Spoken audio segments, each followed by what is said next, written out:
G'day and welcome back to the Wellbeing veg patch.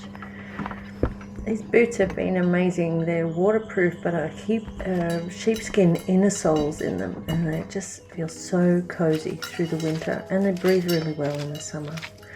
Honey Bear and Shanti are ready to head down to the Wellbeing veg patch. Nothing quite like a cup of tea as you wander around the garden.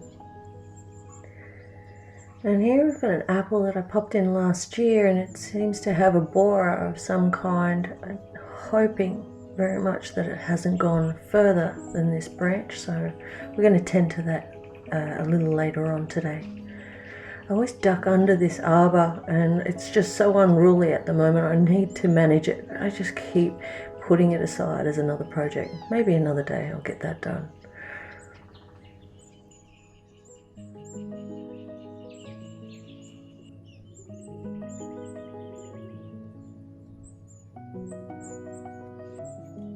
Finally, the carrot seedlings have germinated, and I truly am so very excited about this.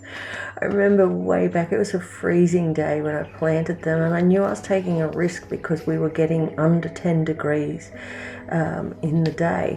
So, this is not great germination weather.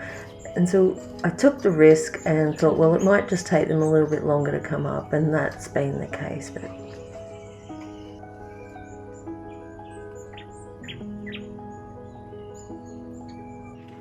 and look at them now. Look at them, weeks on, and they're all just springing up and into life. It's just so beautiful.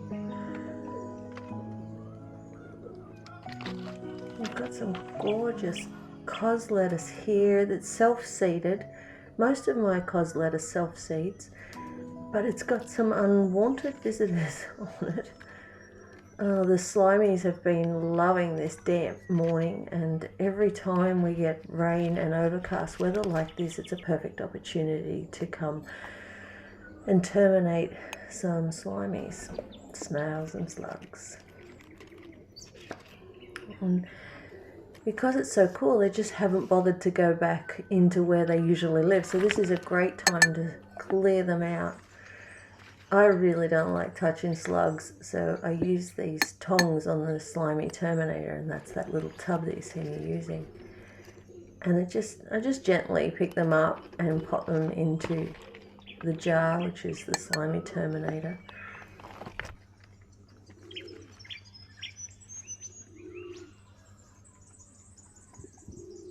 And these will make the best protein sources for the hens. They really love them. But while I'm here, I'm also just pulling out any leaves that are looking a bit raggy. This is something I do quite regularly, just groom the plants so that the life stays in the healthy parts of the plants. It also means that I can use that waste for the worm kitchens. You'll see that little addition go on to the back of the dove temple there. That's the outdoor area that's coming. We're just heading down to see the chickens. And did you know that all of our hens are rescue hens? They actually come from factory farms, and there's an amazing organisation that goes in and gets them and then helps to rehome them. And we take quite a number of hens when they get a bit over flooded. But they're really, they lay well, they are great company, and honestly, you can't go past them. I would never buy a chicken again. We donate our money to this cause, and they do amazing work. And look at the life in these birds. They've had their beaks cut off, and they didn't know which way was up when they first came to the Wellbeing veg patch because they hadn't even been outdoors. But about a year ago, we picked up another 10 of them, and they've just thrived and are looking so much better. The ground's so wet and slippery at the moment. Pop that into the worm kitchen. Nothing goes to waste. How gorgeous is this double purple lavender? My favourite human. My husband bought it for me for my birthday, and I really love it. So I trimmed back the boxes and all the topiary, and I do it on this deck because it just saves me getting it into all the offcuts into the gravel. And I'm just grooming it off, making sure there's no dead pieces in there while I clean it all up.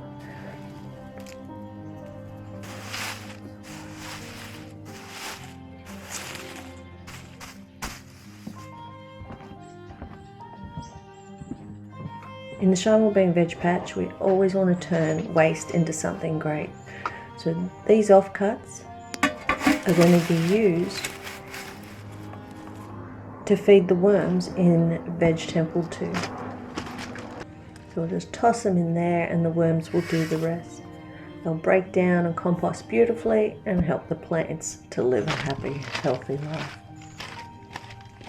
It's so handy having them placed around the gardens. It just means that I don't have to wander very far.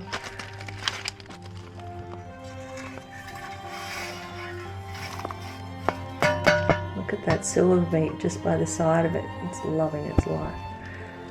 I'm going to haul this pot back over to where it belongs. Weighs a ton. Glad I've got some good helpers.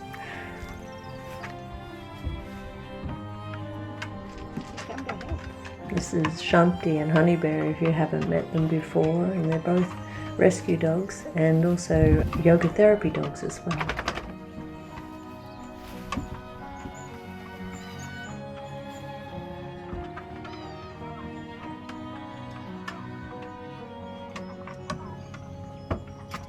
Well, that's a job done. That looks so much better.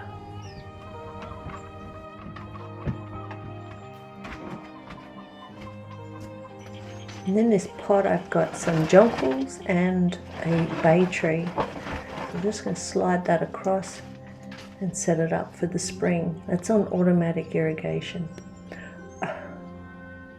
It's hard work for some.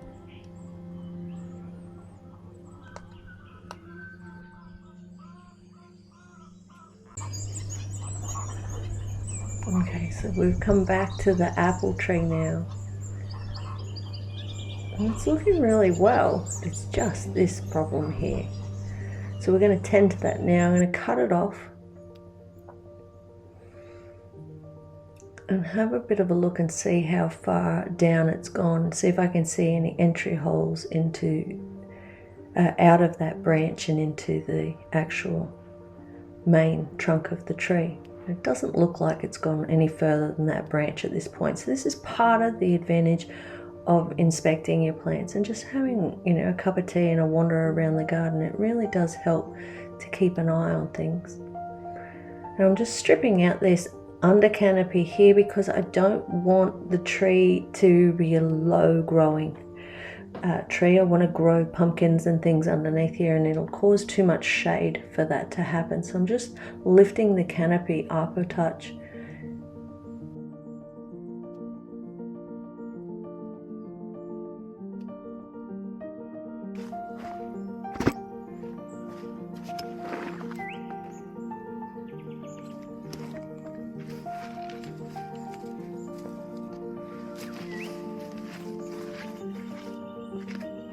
This is where anything that's infectious or invasive goes, and it gets tossed into the fire pit and burnt.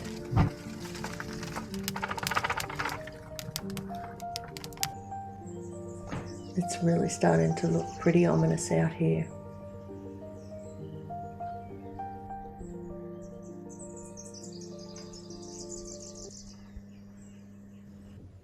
And here's the rain again. Not complaining, we're going to have a magical spring. Time to head back in.